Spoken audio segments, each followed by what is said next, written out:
All right, everybody. Thanks for joining us today on the Eight Figure Product CEO podcast. And today we've got a special treat, Brad Lee, who's a CEO coach, a performance consultant to CEOs. And so Brad's going to share what he's learned, folks running their businesses between, say, 10 and 40 million or 10 to 50 million, where the kinks are, where he helps them, how he improves revenue, and all of those other details that Brad's learned. And prior to that, Brad will go through his background, but he ran a very large medical device company. So he has the experience. Now he's working directly with CEOs. And in addition, we'll finish up for any consultants that are listening, and I'll ask Brad, what has made his practice successful, what's worked from a marketing side and a pricing side, and how he gains clients and keeps clients. So we'll get a 2-for-1 today. Before we get started, head over to apexceo.co. That's my website. You can learn how to work with me. And there I have an exit calculator. So if you're running a successful business and you want to exit and you sort of want to see, where your business would land or how successful you are or what you have to work on, you take the little survey that I have there. I think it's about 8 or 10 questions, and it's going to give you an idea of where you are, where your strengths are, where your weaknesses are, and what you can work on. It's all free over at apexceo.co. All right. So today I'm joined by Brad Lee. Brad, please give an introduction. Yeah, thanks, Luke. Happy to be with you today. Looking forward to the conversation. So just for background, I spent about almost 30 years in the medical device space and spent a bunch of time in mostly commercially related roles. And I finished up my career there as the CEO of a PE-backed orthopedic device company here in the San Diego area. So we spun it out from a public organization and sold it to private equity. We bought it at about 85 million in revenue, and then we grew it to just under 300 million over about a 7-8 year period. And really enjoyed the run, but have recently made a transition here over the last 3 years to helping people who are running their businesses and hopefully take advantage of a lot of mistakes I made and some of the things I learned and did well, and really enjoying that. Awesome. And before we get into it, like part of being, well, it's funny because we talked previous. Coach is like the worst term, right? So it's a performance consultant. Is that Right. the term? Well, I mean, the way I agree with you, Luke. So when you sat in the seat too, so when you're in that CEO seat, you have so many people bombarding you with opportunities to separate yourself from your money, and in mostly very positive means. But what I found is I was looking for somebody who was really going to come in and give me the opportunity to drive the performance in my business that I was looking for. And that varies from time to time over the evolution of the business and what your priorities are. But that's why I've really targeted my explanation of what I do as a business performance coach, because we're going to go in and we're going to find the parts of the business that are not performing like you want them to. And we're going to put things in place to change that and get the performance that you do want it. So it's really business performance. And as you know, CEOs are paid to get results. They're not paid to get coached. And so I really want to focus on the results that you can give the company as a result of engaging. Yeah, that's smart positioning. And then before we get into it, because we're going to talk about specific ways, any CEOs listening, how you guys can improve your businesses. But before we get there, just talk about your ideal client. Like, what's the size or the mindset or the range, and who are you liking to work with? Yeah. So my target client is generally 20 to 100 million in revenue. Profitable, generally has at least 40 to 50 employees with a leadership team of at least 4 or 5 folks, and have some momentum in the business. Privately held is my preference. I'm not a big fan of the 89-day rat race in the public world. So privately held, and preferably, somebody who really is open-minded to seeing things slightly differently. That's really why you hire somebody like me or you to come in and help them, because if they were able to do it by themselves, or if I had been able to do it by myself, I wouldn't have needed the outside help. And so somebody who's open to that and really is eager to partner with somebody to be their guide along the way. That's kind of the profile for me. I've coached a lot of CEOs, been around a lot of CEOs. I find that the industry specificity is sometimes helpful, but by and large, CEOs have CEO problems, and they unfortunately are span all industries and all sectors, they tend to show themselves pretty routinely.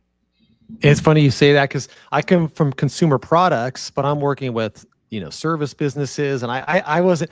Although I know that industry, just from previous work I've done, I didn't think I'd be working in that industry, but the problems are the same. so Yeah, they all are the same. Yeah, so they all are. let's talk about that. Let's go through the top 3 or 4, whatever. Maybe just start us off with what comes to mind first. What do you see most often that you have to jump in on?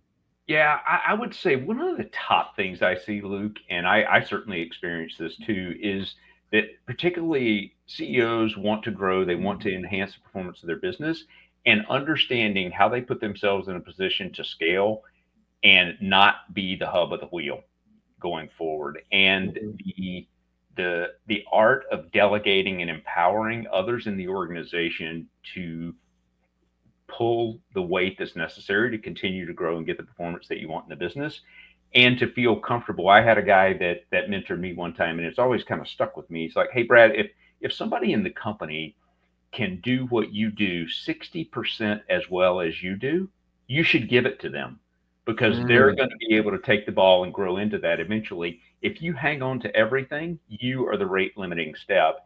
And the more time I spend coaching and interacting with companies, I see that dynamic play out very frequently. And the good news is it's usually happening with companies that are growing very fast. The bad news is if they don't address it, it can tend to stunt their growth. So that's probably at the top of my list of challenges that I run into.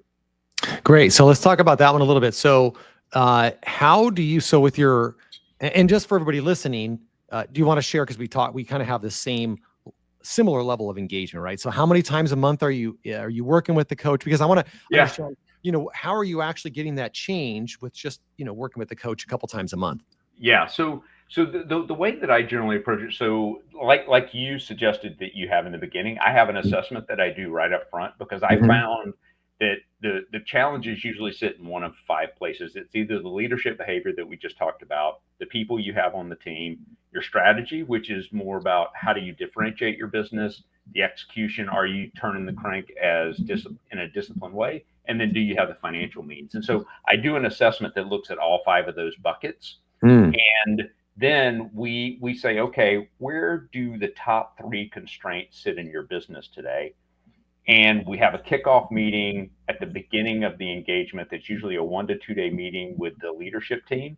And then from that point forward, it's 2 times a month with the CEO. If they want to bring the leadership team into that conversation, that's fine. But we're monitoring the progress against the priorities we set over the next 90 days. I really focus very diligently on 90 days to move the needle. And then we get back together again at the end of the 90 days, maybe another half day. We spend some time together, and then it's twice a month. And cadence goes like that. And eventually, as we get the systems in place and get the cadence in place, that falls off to just a couple of meetings a month to make sure that questions get answered and support gets provided for them to maintain the momentum. Okay. So do you actually, when you come in, you find their constraints, and like we're talking about, one of the constraints is often the leadership isn't delegating, or maybe, maybe the leadership team isn't even strong enough, or they don't have a way, maybe they don't have good planning where it's clear that they can offboard things to their leadership. Right. So is that what you figure out in the first 1 or 2 days? So yes, I got you. Right. Okay. Yeah, you're setting that. Okay, I think the best time frame to work with out of the chute is, okay, everybody can get their arms wrapped around 12 months from today. Here's what success looks like. Okay, let's back that down. And in the next 90 days, what do we absolutely have to accomplish in order to make the full year achievable? And you give everybody an understanding of the role they play in hitting those 90-day targets, and how we're going to monitor that over the 90 days, how we're going to make sure we're staying on track. And then we're adjusting and using the collective intelligence of the team to make sure we hit those targets. So that's exactly right, Luke. In that first session, you're setting the 1 year, here's what success looks like. And then 90 days from today, we have to get this done in order for that to come to life. And then have you found, backing up a little bit, smaller companies, because you have more experience than I do in this. Okay. So I've worked with the full range. So have Right. you found now, if you worked with say an $8 or $10 million company, one of the challenges, and I'd just like to hear your experience on this, is they don't often have the right team to be able to delegate to. Is that sort of why you That's stick with the 20 to 100 or well, I've just found that the 20 to 100, usually you have the leadership team. Yep. And I've found in some cases when you're down at the $5 to $8 million level, they haven't even built out a leadership team That's yet. right. So that's That's right. exactly, you pinpointed that the real need there is who are the 3 or 4 key people you need to bring into the organization to give you a bench to delegate to. Yeah. And that's generally the work to be done at that level. Whereas when you get to 20, you're saying, okay, how do I leverage that group? How do I Okay. really hit the growth pedal here with that team in place? Okay. Perfect. And have you worked with smaller companies or just I managed? certainly Yeah. have. No. So I've worked with companies anywhere from 3 million up to 300 million. Yeah. Okay. And you're seeing the same thing. So you get Yeah. in there and you're like, Same stuff. okay, CEO's doing all the sales at that level. And you're like, all right, we got to get Yeah. somebody head of I sales. had a call this morning with a guy, and we were coaching through this, and he had someone on his team that he had put into the role back when he started. He's a $5 million business today, did it at 2, and he just realized he had outstripped the capabilities of the person. So he was at that stage of really needing to build out the capability on the team. Yeah. Okay. So that was item number 1 we went over. And how about bottleneck number 2 and 3? What comes to mind there? Yeah. So bottleneck number 2 is good financial reporting and understanding of how you're monitoring the progress in your business and scorecarding. So how am I going to know that I'm on track to hit that goal that I set for myself at 90 days and 12 months? What mechanisms? And there are a lot. There's balanced scorecards. There's plenty of metric tools out there. You can even use Excel. It's just fine. But how are you putting yourself in a position to maintain your execution discipline? Because I think a lot of times companies focus on here's where we want to be, here's what we want to achieve, and then they scurry off into their individual areas and start chasing things, and you get this divergence of activities versus having a weekly cadence, or in some cases I have clients that are on a daily cadence of checking in, making sure we're staying. Somebody once told me that I think an airplane flying from the West Coast to the East Coast, it's on its path like 3% of the flight. The other 97%, it's adjusting to get back on its path. And a company's much the same way. It's generally headed in the right direction, but it veers off routinely because things happen. And the old Mike Tyson, everybody has a plan until they get punched in the face. And that happens to companies. And so the second thing I see is not putting a system in place and a cadence in place where you're constantly realigning, getting the plane headed to the right destination. Now, and now let's talk about this one a little bit more. So financials, meaning so a lot of companies don't even do monthly financial reporting, and they don't have really tight financials. So it's getting the tight financials, but then are you saying that the cadence and the execution discipline, does that come from KPIs built from the financials, or it's like they have to choose, these are the numbers we're living by? I know you're a scaling up guy, so that's that's big in scaling up. Yeah, and so they generally start with a financial outcome of some sort that sits on the balance sheet or in the P&L. And so you want to have a disciplined and robust way of reporting. It doesn't have to be sophisticated, but it needs to be disciplined and robust. And then you back into the lead measures. Okay, what activities are going to generate these financial outcomes? And the activities are the ones you're monitoring on a daily, weekly basis. The example that a lot of people use is a revenue. Okay, how many leads am I generating? How many leads am I converting? How many customers am I adding to our monthly recurring revenue? Those are the activities that go into driving the outcome of the revenue. And I just find that not as many companies really monitor these lead activities at the discipline and the frequency that could serve them to drive the result much better. Yeah, no, that's a key insight. A lot of times what happens is they focus on the lagging indicators instead of the leading indicators. And you're talking about how you're thinking is sort of exactly how I thought when I ran the business. It was like, I'm not worried about, what the reporting is per se right now. It's like, I know I got to do these 5 things because in a couple months, could be launch new products. It could be something on the sales activity side of things, because I knew in the future those investments would turn into sales. So Right. yeah, too many people get stuck on the reporting numbers, which are late, right? Well, it's over. It's over at over. that point, right? Well, by the time you report sales or you report any outcome, your cash position, it's over. You don't have any control over it. Whereas if you're monitoring the activities, the other thing I see a lot, Luke, is people get stuck in the activities that they're monitoring and they don't back up and say, am I really looking at the right things that have a causal impact on the outcome? Yeah. Is this really having a cause on the revenue, or do I just think it is? And be open-minded to change that. Hey, we started measuring these things. They're not really telling us as much as we want to know. Let's start measuring these things instead and be willing to switch.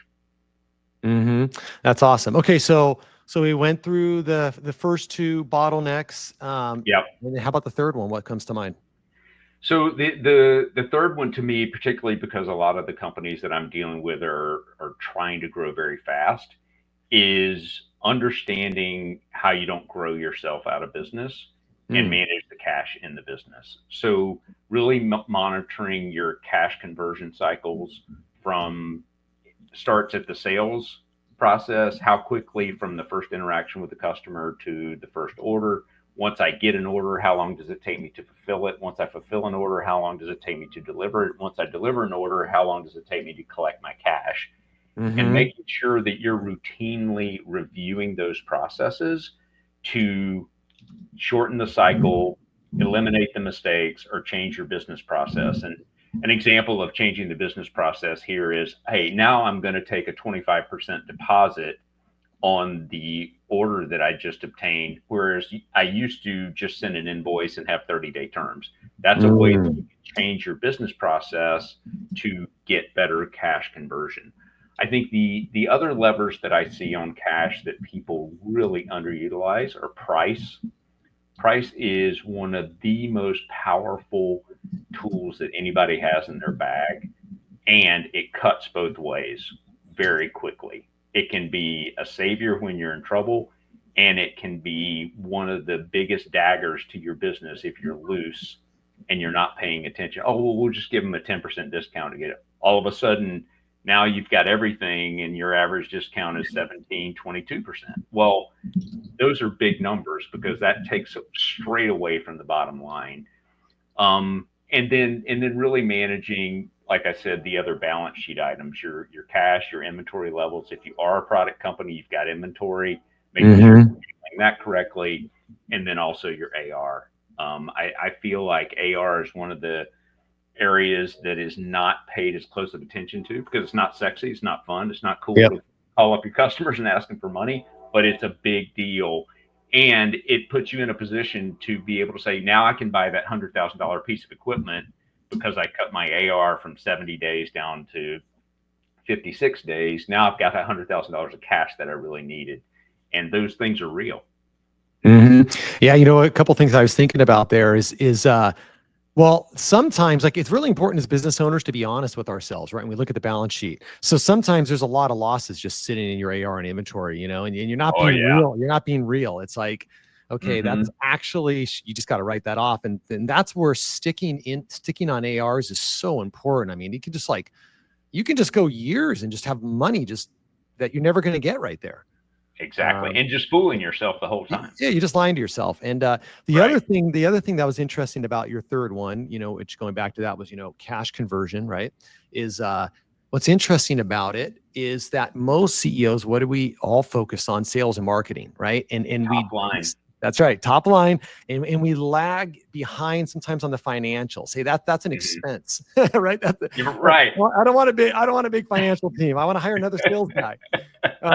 But then there's all these problems that develop, and sometimes again we're not collecting, or we can't even make good KPIs because the financials are not accurate, they're not presented on time, et cetera, et cetera. So, that's real. Now, how often do you get in there, and especially with these larger companies? So, with the 20 to 100, they sometimes they have to change from, they have to go from, say, a bookkeeper or someone who's a glorified CFO, but they're really not a CFO.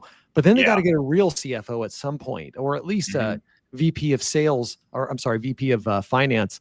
So how often do you run into that situation where they just don't have the talent? Pretty frequently, Yeah. because yeah, again, it's like you said, the CEO generally looks at that as an added expense versus a Hmm. strategic asset for the Yep. business. And I got to tell you, I've made the mistake, and it's a big mistake that people need to pay close attention to, because having that strategic asset and having somebody who can help you manage your AR, somebody can help you manage your gross margin, they pay for themselves immediately almost. I've actually had a lot of my clients that have been successful in going to a fractional initially, put the training wheels on, go to a fractional CFO, have him Yep. work beside the current bookkeeper, support them, put some systems in place that are a little more sophisticated, and then make a decision as to whether or not the bookkeeper can rise up and become the strategic partner they need, or do they need to switch and have a full-time director of finance or a full-time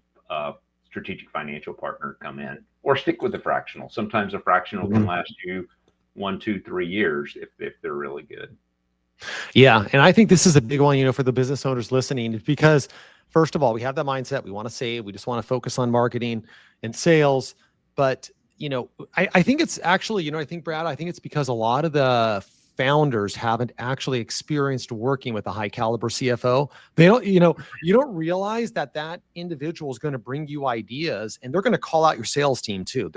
They're sort of like, instead of just, sales had to, discount, or sales had to give longer terms. But the CFO is going to be your balance on that. They're going to be fighting for you, the CEO. And I think a lot of CEOs haven't experienced actually having that tension at the company, which is valuable tension. Yeah, it's super, like, every dollar of revenue is not necessarily good revenue. Yeah. And your financial leader helps you discern between, we have this saying in scaling up, revenue is vanity, profit is sanity, and cash is king. Yep. And your financial executive helps you understand that. Really what you want to drive is increasing profit growth, not increasing revenue growth. They may go together, they may not. But the profit growth is really where you're going to see the value creation in the business. Yeah. Okay. So before we move on, how often, let's talk about this. First of all, do you implement a system with these companies? Because I know sometimes the CEOs, they built these companies. It's hard for them to say, oh, now I'm going to implement scaling up.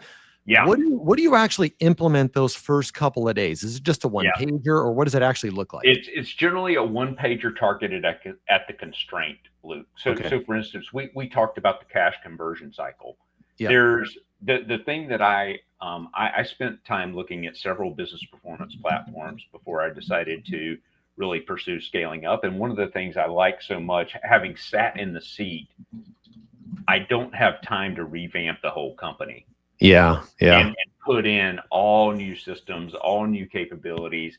I just don't have the time for that, nor do I have the energy to get the momentum going in the business. And so the thing I loved about the scaling up tool set is it helps you put a microscope on the constraint and then fire a rifle shot at the constraint, versus having to, like, if you find that, hey, my constraint is cash conversion, we're not going to talk about strategy right now. We're not going to talk about our people right now. We're going to go fix the cash issue. And here's a tool that we can spend 3 hours on with 4 people on your team and really drive some change in the cash conversion cycle. So that's an example of how I generally start working.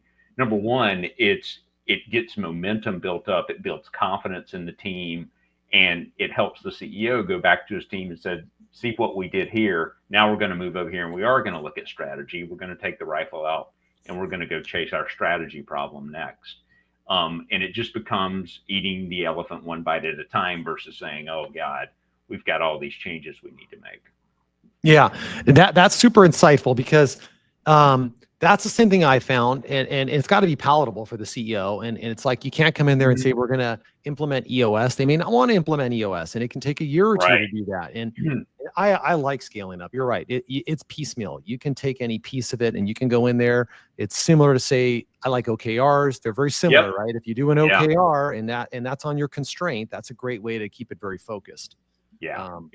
To me, it just makes the whole implementation actionable today. You can see results very quickly and gives you the runway to have pretty meaningful, lasting change if you stay at it. Okay, so then, so what I found unique also, just in our talk last week, was that you guarantee results. So Yep. talk about the guarantee. How do you make that work with your CEOs, and how is like your delivery measured?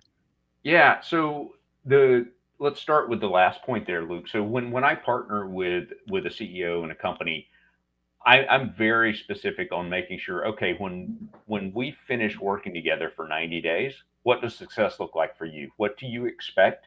And we get very grounded in the realism associated with something like that. And I do that right up front. So if the CEO says, well, I want to double sales over the next 90 days, I'm like, that's probably not going to happen. Is there something more Mhm. realistic? And we would negotiate and come to the right place. But we take that 90-day set of outcomes that we both agree are going to equal success in 90 days. We analyze the constraint to get there. We put the rifle shots in place.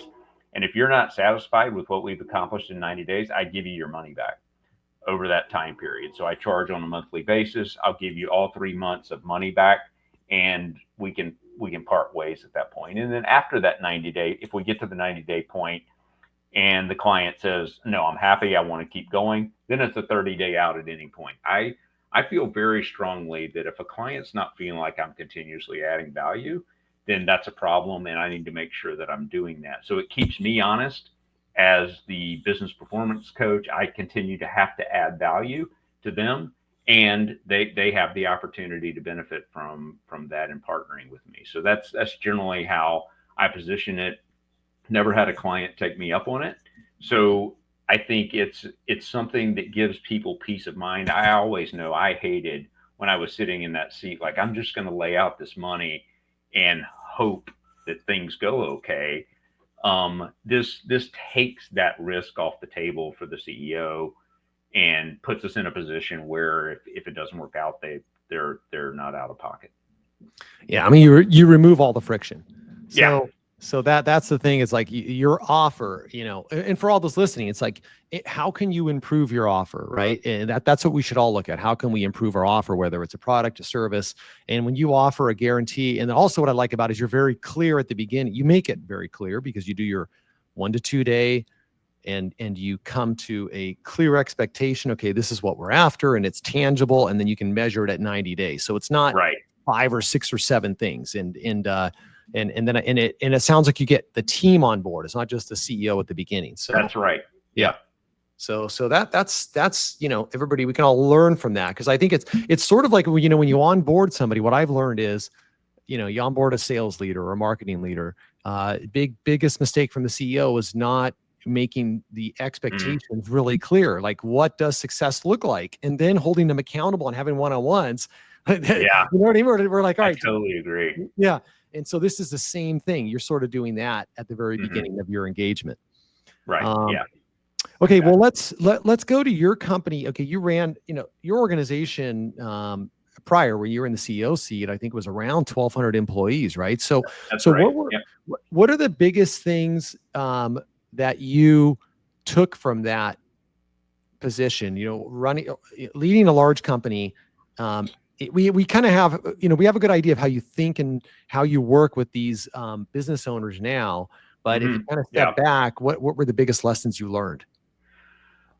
I would say one of the very first ones, Luke, is the power that establishing a strong value set in the organization has to help you delegate the activities that you want to have occur in the business.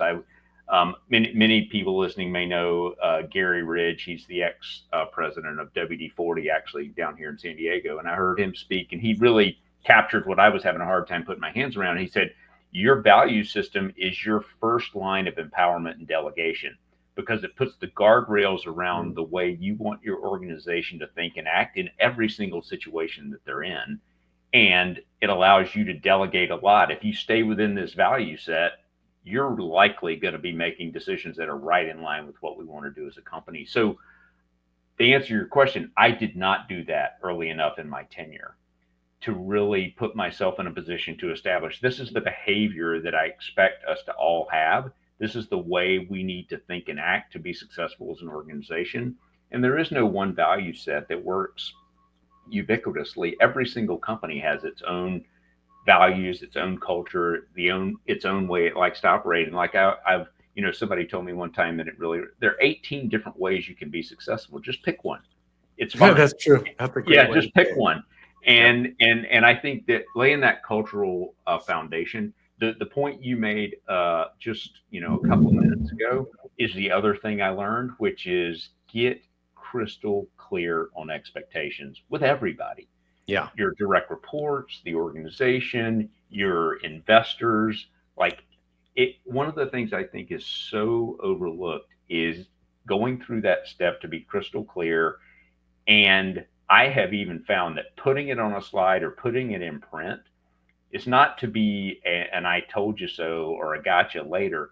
It's because when you put it down and somebody has to read it, it's really hard to misinterpret it. And so it just clarifies the interpretation of what the expectations actually are. I would say the third thing that I learned that was really important is always be willing to change your plans based on what's happening in the market. I Yep. think so many times you set a plan, you set it in place, you stick to your guns, and you're blind to some of the things that are changing in the market, some of the things that change with your capabilities, and just be willing to say, hey, this was our plan given the information we had. Things have changed. We have different information, so we're going to pivot. We're going to do this now. And it's another one of the reasons I like private versus public companies so much, because you do have the opportunity to pivot a lot more frequently. But I think those are three things that I really take away from that experience that I learned through the School of Hard Knocks and making a ton of mistakes along the way. Yep. And that just getting clear with your team is so important. And you kind of talked about it where you had the, you call them the huddles, the weekly or huddles, and that's how you're getting that clarity, right? When it's the same message every single time, and it's so valuable. Yeah, and I found, Luke, it's interesting. One of the things that's challenging as a leader, I don't know if you experienced this, but being so monotonous about it can get boring for a CEO. And to have the discipline to stay with it and just be comfortable getting a little bored saying the same thing 7, 10, 12, 15 times, it's really important, because you never know which time is really going to click with that person, and you're going to do a good job of communicating. Oh yeah. Yeah. I mean, and that actually, it's funny, that goes back to marketing, because that's how I always thought in marketing. There's a great book that Google put out called Zero Moment of Truth. And, Procter and Gamble talks about the first moment of truth when somebody walks by and sees their product in the grocery store.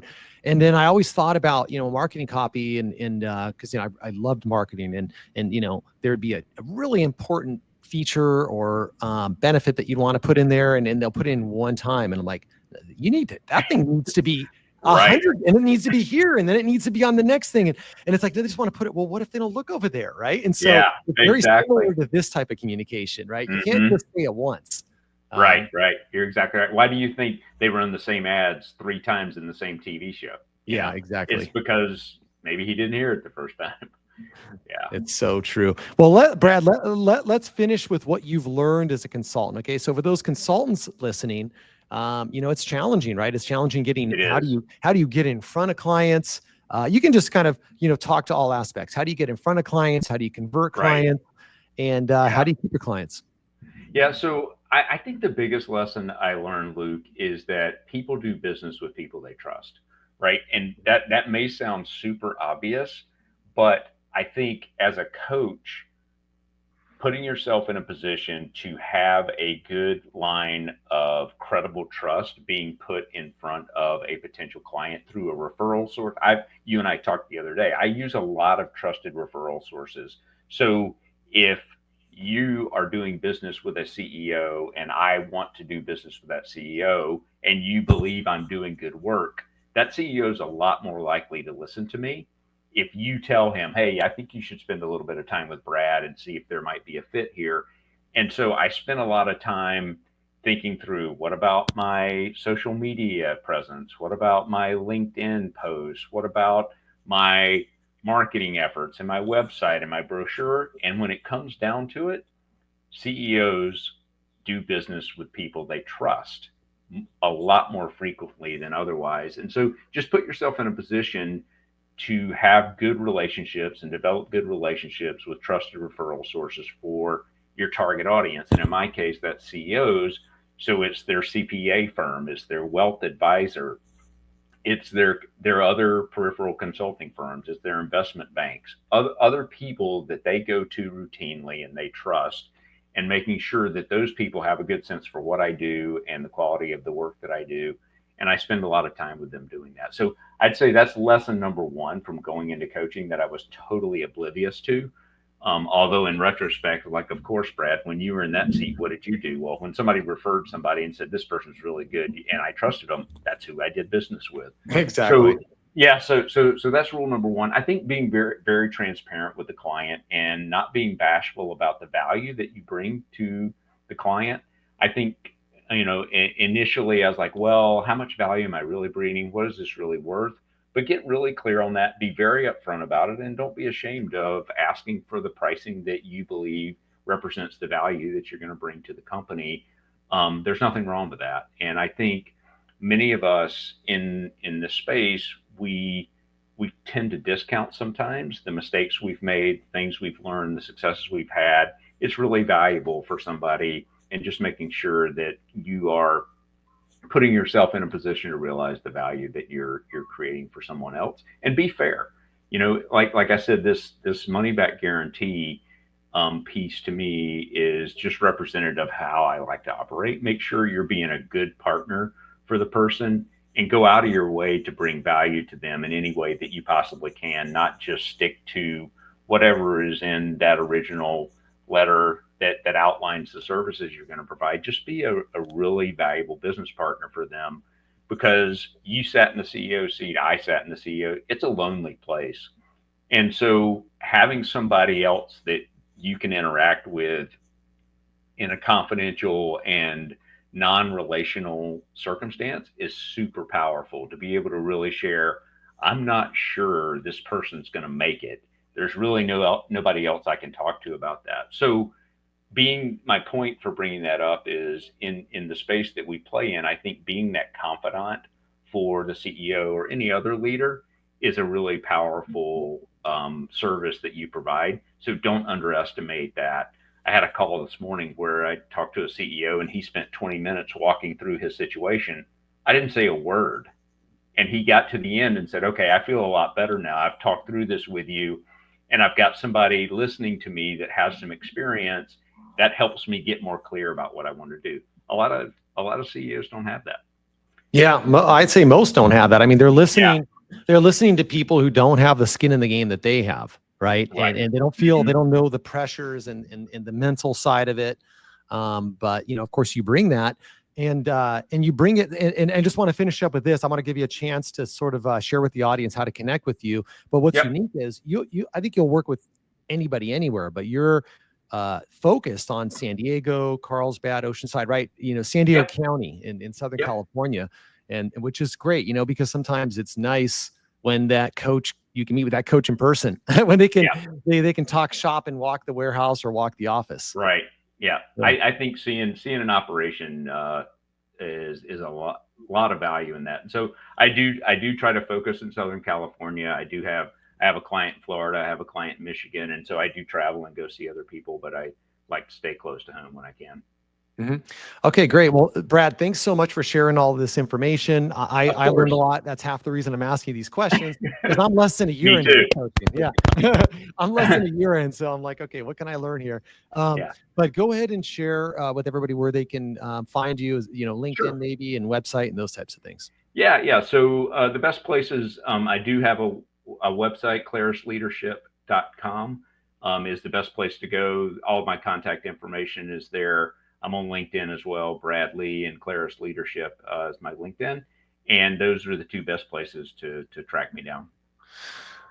Awesome, Brad. Well, thank you for being a guest and sharing your wisdom. All right. Thanks, Luke. Talk to you soon.